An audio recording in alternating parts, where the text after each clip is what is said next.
George, if we had a hurricane passing the shores of Barbados, there is no way I would bring my horse, cow, sheep, cat, dog, whatever sort of pet in my home. You know they do it in Cuba, they provide streets for that. Do you know, Cuba just have a hurricane here, and I can tell you less. Do you think I will leave my children outside and nobody's asking that. Nobody's asking that. That's what you're talking about. I would not equate my relatives or my friends.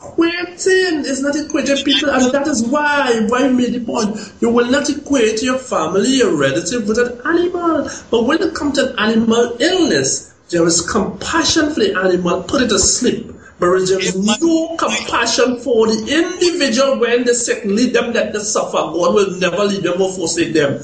He will take you to suffering. There's medication. If my horse broke its leg, I know it would not mend. I know that. I shoot him. You think I shoot my children?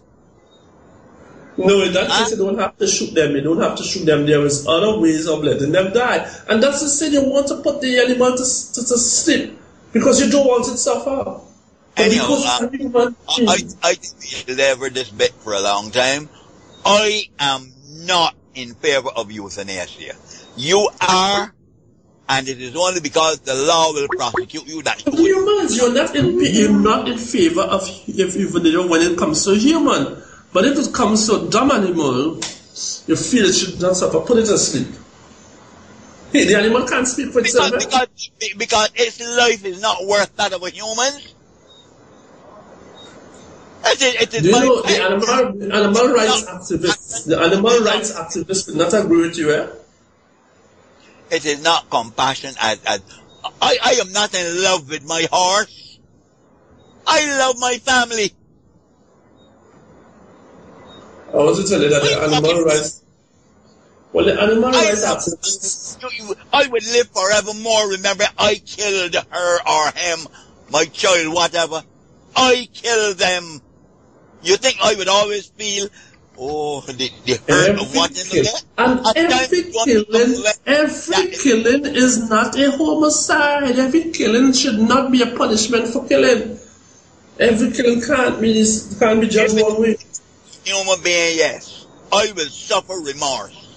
Even if the law says yes, I will suffer remorse when I think that I killed. Good night. Hello. Good evening. Yeah, good evening. Yes, go right ahead. Go ahead, caller. All right. Just 1 minute. Just 1 minute, please.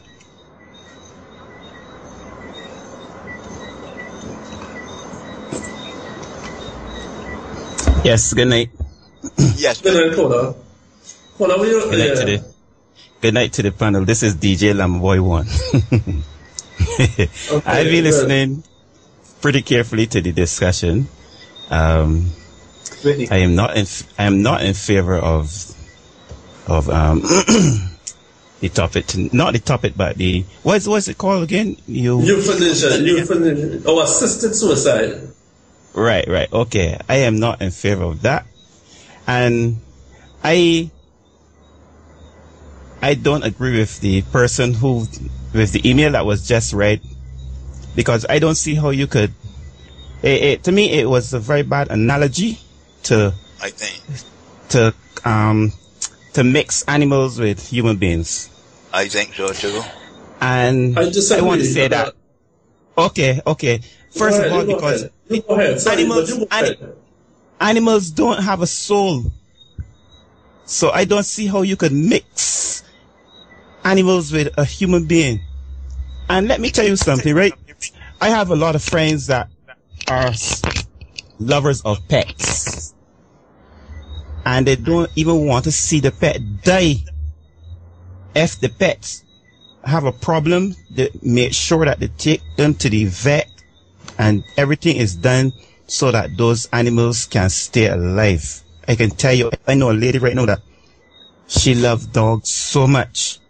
And when her dog is sick, the other day one even was old until it died. and that woman broke down as though one of her sons or daughters had passed away. I don't believe that an individual should take their life.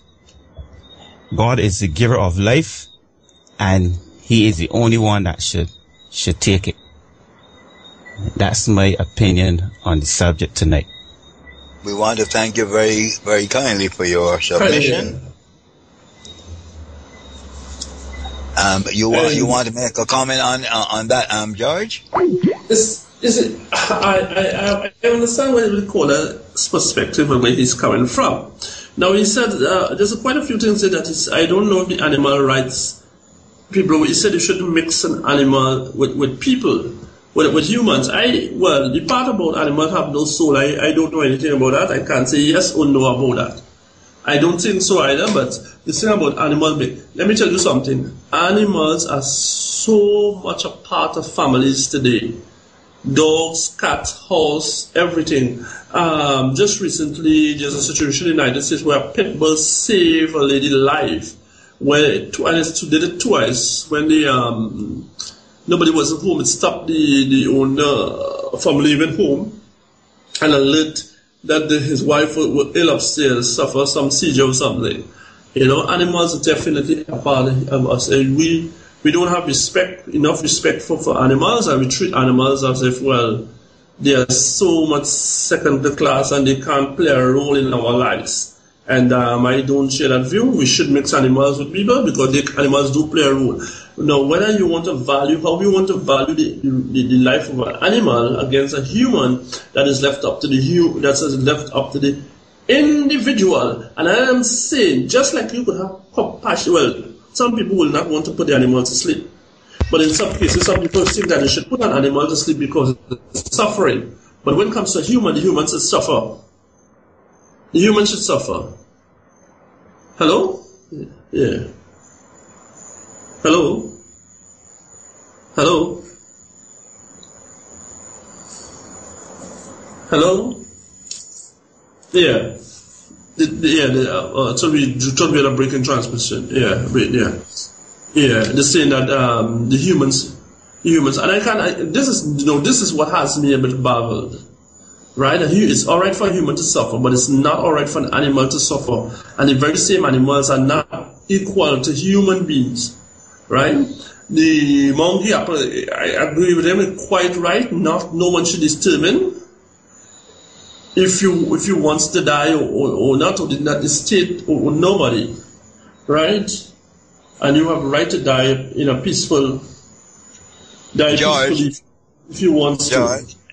George?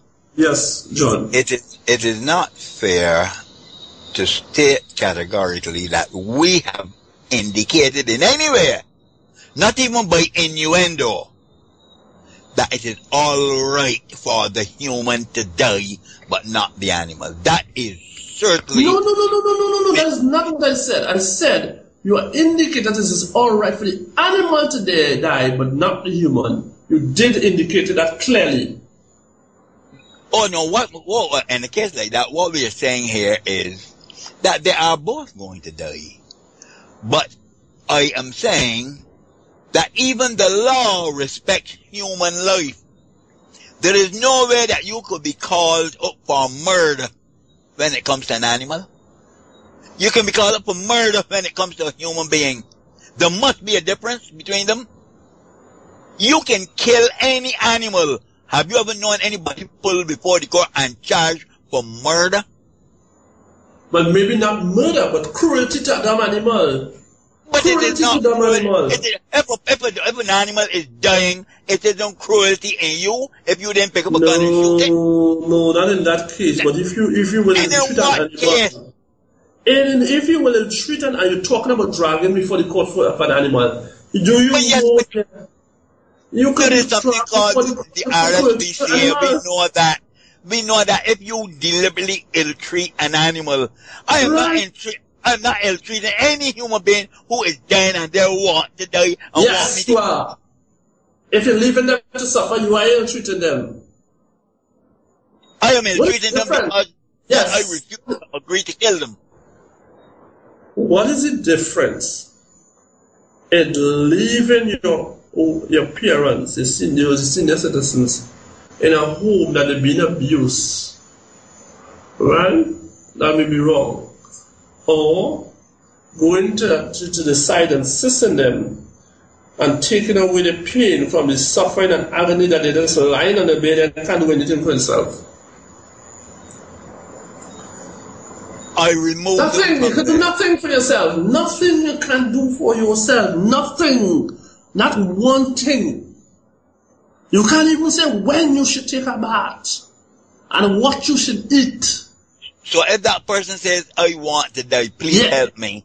I should. You can't do it. Find someone else who would do it. Or sister, I can't do it. I wouldn't do that. That is because there is, you see, and nothing is wrong with it because there are people who can't even slaughter a fowl. Yeah. So what we want to do is to go for a break now. We want to do for a break now and then come and return. Yeah. All right. Just a minute. We have an email. Let me take the email after the break, please. Okay. Good. All right. Okay. Let's go for a quick break and come on. Yeah. Tell it as it is with your hosts Leon George and John Gelman. Real talk, real issues. Thank you. Welcome back. Welcome back to Tell It Like It Is, and you're listening to CCB Radio, the #1 internet station broadcasting to you throughout the globe. We bring this program to you every Monday. From time to time, we choose a topic that we know that will draw your interest, and we thank you for your participation. Now, just before we go for the break, John was about to read an email that came in, and we'll get to that email now, and then we'll hear what that listener had to say in the email I sent. Okay. John, yeah, fine. Okay, we've got a call from Kurt. Kurt, we have your email, and we shall read it now for the wider public to hear. It says, some Christians would support euthanasia. They might argue there are examples of euthanasia in the Bible. In 2 Samuel 1:9-10, then he begged me, come over here and put me out of my misery, for I am in terrible pain and want to die. So I killed him. God is love. Christianity is love and compassion. Keeping someone in pain and suffering is not loving. It is evil. Euthanasia can be the most loving action and the best way of putting agape love into practice. Jesus came so that people could have life in all its fullness. John chapter 10, verse 10. This means quality of life. If someone has no quality of life, then euthanasia could be good. God gave humans free will. We should be allowed to use free will to decide when our lives end.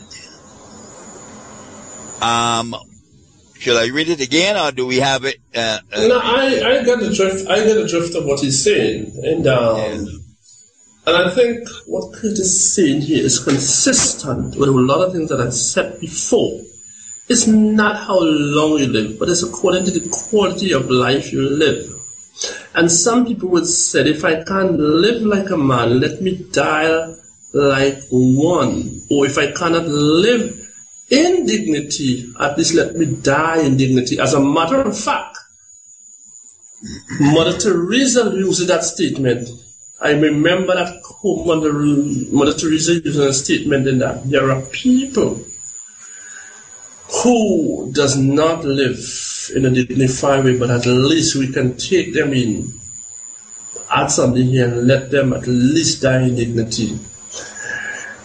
And Kurt quotes several examples. He backed it up what he was saying with scripture. No, I would not have even thought about it in that way, or see it in that sense, you know.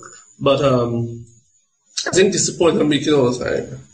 To watch a man suffer on the bed, and I said suffer, John and Pastor Reverend Henry, where you just lie in a bed, who will want to live that way? You don't have a say, and I said it before. What is that a dignified way for a human to live?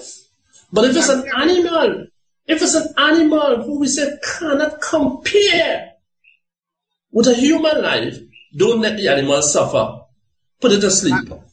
Have you ever been to Haiti? No, I have not been to Haiti, but I've stories of Haiti. Good. Several years ago, I was in Haiti, and just outside of Port-au-Prince, there was just so much squalor, and it was almost sickening to see that. Should I then have determined that these people are living in such misery that I ought to euthanize all of them? No, and that's the point I'm making. I keep repeating this point over and over. Euthanasia is not when you make a decision where somebody should die. No, it makes a decision where the person asks for it. In many cases, animals don't even have a say. They don't ask, we determine it for the animal. This is not the case of a human. And people who are around the world who believe in euthanasia, who practice euthanasia, is not done like that. Let's get it straight. Euthanasia is not done where you watch a person and just determine.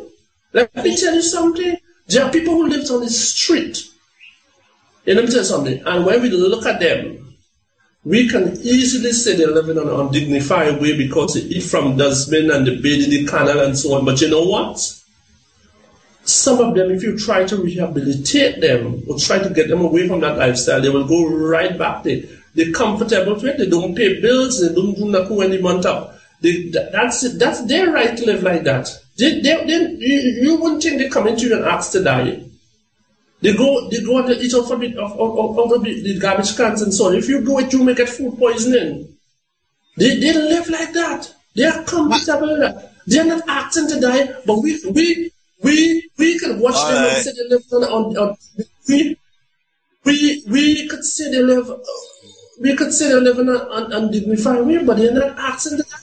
It's not everyone who we think is living an undignified way are asking that. Euthanasia, and I keep repeating, it does not practice that way. Euthanasia practice when a person who asks to go out. It is not practice where I make a decision. I don't think you're living good. I don't think you are happy. I believe that you are suffering. So therefore, let me take your life. That is not the way euthanasia works. Okay. Would you want to be euthanized? I think I dealt with this topic quite earlier on when I said, if I sit here now, it's easy to me to say one thing. But if I find myself in a situation differently, far different, 20, 30 years down the road where I find myself... No, it could be next week. You don't have any guarantee on 30 years. That's right. You're quite right. We agree on that. At least we find something to be all right. When I find myself in a situation where I'm on a bed and just everybody doing it, I could be thinking different. You understand? No, and that is why, sometimes once each situations are similar, none is exactly the same, So, what I would want to I'm not going to get back to you because we have about 5 minutes, and I understand you'll have a couple more emails. So, yeah, I'm sure John wants to get in there. Yes. Wait a minute. Let me see. The emails. No, let me see.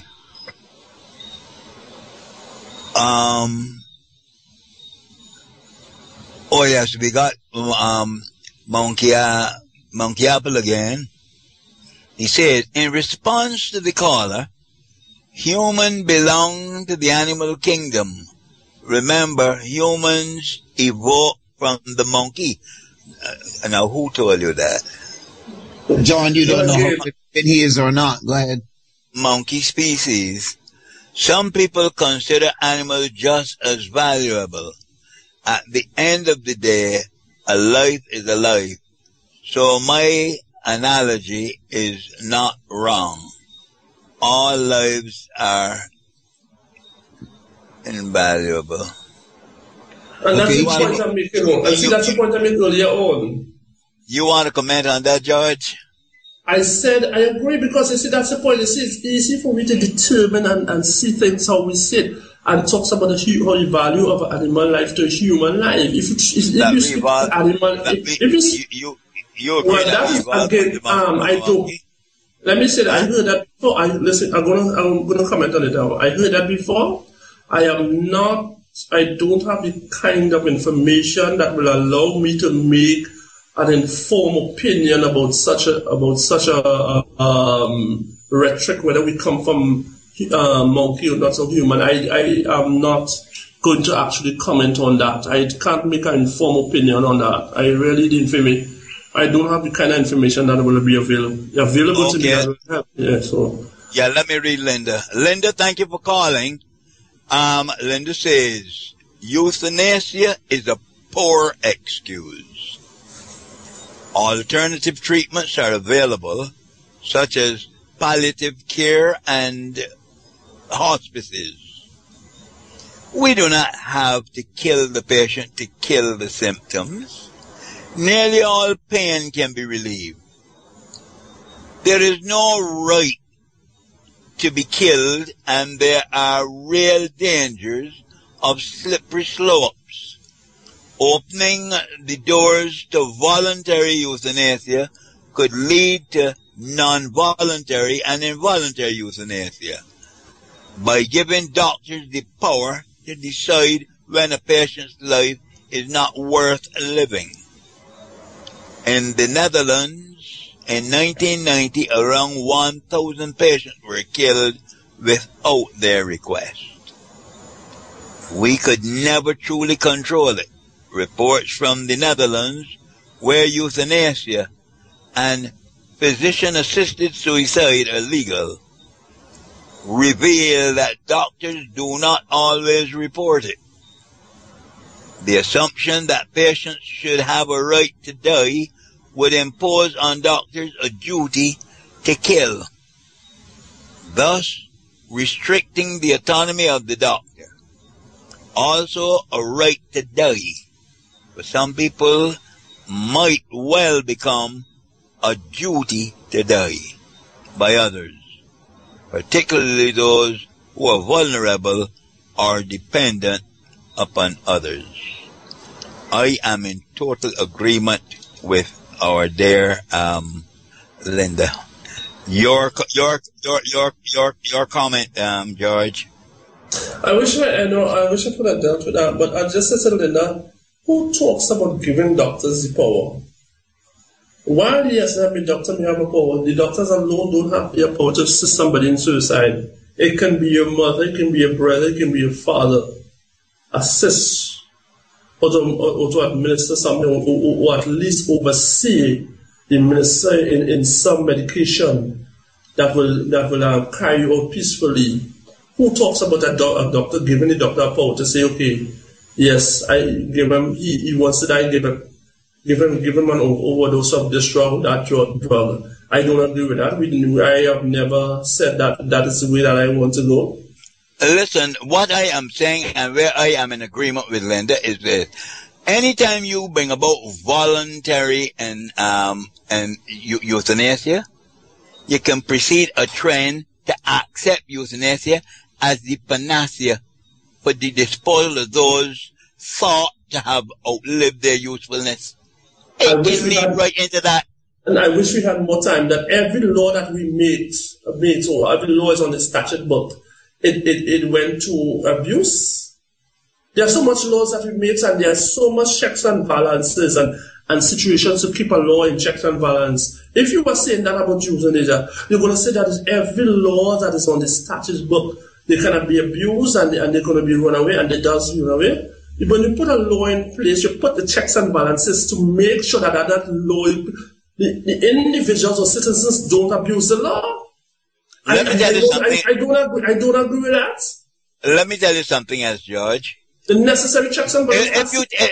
George, if you take it from a post-mortem perspective, euthanasia can develop a severe and morbid guilt complex for the decision makers. Believe you me, because the time can come when you can reflect on those. Yes. We are running out of time, but it is a complex situation. It's not an easy decision. No one said it's an easy decision. It's a complex decision, but I am telling you, John, if everyone approached the subject with an open mind, I agree. And I'm quite sure that we could come up with a solution that will please most parties. Not all. You can never please all, and it will never everybody agree. George, let me say this. There is something known as palliative passing. We have medication that people can be on prolonged narcosis. They would not even know what is happening. They are not suffering. All right. It is you who can't want it. I'm sorry, but I mean, we have to wind up. But I mean, who wants to live like that? They are not living like that. Do you think that a patient with Alzheimer's knows what he's going through? He does not. But it is the relative and the caregivers who are in jeopardy, but not the Alzheimer patient. He doesn't even know he exists. We're talking about a mental situation here now. Anyway, well, I will ask you to make your closing remarks, and before we wind up tonight, we would like to thank Reverend Henry, and we would like to have a closing remarks. Reverend Henry, do you have closing remarks first, and then John, you'll have this, and then we'll wind up. Yes, okay. I think it's a fascinating subject that you're dealing with, and we don't have any simple answers for this. It's a very complex problem, and then there's always the instance of guilt in people who participate in this, and there's just no way to erase guilt. And I don't want to be euthanized. I mean, and I don't want to participate in euthanizing anybody. Well, it's nice talking to you fellas, and I look forward to hearing from you again. Well, it was always a pleasure to have you on the program tonight, and we will certainly enjoy your knowledge and expertise in the program and the intercourse that we had tonight. So I want to wish you a good week and all the best. And thanks for coming again. Okay, thank you. Okay.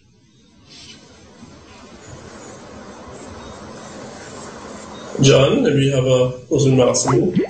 Okay, yes, Well, I want to say that the idea of euthanasia meets me at right angles. I am not for one moment saying that I do not see some reason in why people would want to have it done. But I could not agree to it because it has the potential to separate people from one another, and there is disrespect for the sanctity of human life. Because although it may seem that you are being merciful to this person, it is a matter of this person has outlived their usefulness. They are not satisfied with what is happening. They feel badly about it, and they're asking you to remove them.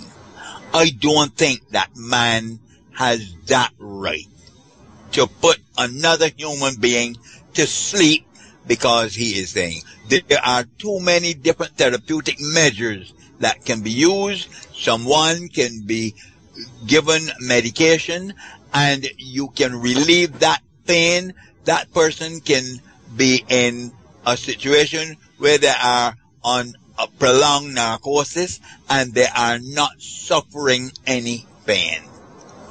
You have drugs, certain drugs, we don't have to name the drugs now, but those drugs can take care of that until such time as your maker takes you I wouldn't get into that bit. That is not my bit. But I know it is not my role to relieve any person of their life. And in closing, let me say, taking your time is not laziness, not even in death as in euthanasia. One step at a time, and you will arrive at that point where it will be all over. Brothers and sisters, this is John Kelman out of Barbados, being with you for one more week and looking forward to being with you next week, God's willing. Bye-bye. Hey, thank you, John. Thank you, John. And, well, this topic tonight, I know it's a very interesting topic. There's no easy solution to a topic like this. Euthanasia or assisted suicide. While one may disagree with it because you're assisting someone in dying, dying of itself is not bad. If someone decides, I don't want to live anymore, and especially the way that I'm living a life that I don't have control of. I can't live this way anymore. This is not the way that I envisioned my life to be. I repeat what I said earlier on. Life is not how long you live. Life is about the quality of life that you live. And if you as an individual see your life as not up to a standard that a human being should live, and you alone should have the right that you don't want to live that way anymore. No one else should determine that for you. Human dignity should not be disrespected, and at any level, for any reason at all. Whether they are whether they are lying on their bed or not. And if someone lies in the bed and can't even say that I need this time for me to take a glass of water now or such, what is that? What is that? Most times we want to live. We don't want to just survive. And that is why people ask me, how are you going? I'm not going to say I'm surviving. I'm just doing fine. I want to live. I just don't want to survive. What is the sense that I'm surviving? And my contribution to humanity is zero. But yet society tells me what I must wear, eat, drink, sleep, and everything. Humans should be in a way that they make a contribution to humanity. And that is what good living is all about. Whereas what a quality of life should be lived. You must be in a position to give back. If you want to die in a way that you feel you should die, I don't think you should, the state or anyone should rob you that right to die. You alone should determine whether you live or not. It is wrong for another human being to tell you should suffer because there is hope for you. They can't tell you how long you're going to be suffering or when your suffering is going to end. But they tell you you don't have the right to die. It is wrong. You should not die. No matter what, stay there. Someday should be hope. I don't think. That is not compassion. That is not caring for a human being if you do that to a human being. You should assist the person in going peacefully, living peacefully, and making sure that person make the right decision and well aware of what they are asking for. And then find a way to assist this person. All of the rights of a human being also an individual to say, no, I don't want to participate in that, yes, you also have the rights to do that. But just remember, everybody wouldn't think like you. There are people who want to assist the individuals. And again, they should not be chastised for that. More understanding of this topic, more opening, more information of this topic, we should really stick together and not see this topic from a personal point of view. Personal point of view does not allow you to have a balanced view. And we should all stay away from personal point of view at all times. Personal opinion. And sometimes a personal opinion is not bad. But where personal opinion should go, a personal opinion should not be imposed on others. You should not use a personal opinion to make it a fact of life or make it a reality of life. We all have personal opinion from time to time, but it should always remain that personal opinion, and it should not use a personal opinion to judge the next person. I will use it as a yardstick to measure progress or success in a person's life. An open mind gives you more of a balanced view and more understanding, and allows you to accept different views, which makes it more easy to be tolerant of others. My name is Leon George, and I want to thank you all for listening tonight, for Tell It Like It Is. Until next week, when we have a return with a very interesting topic for you. Good night, this is TCB Radio, signing out.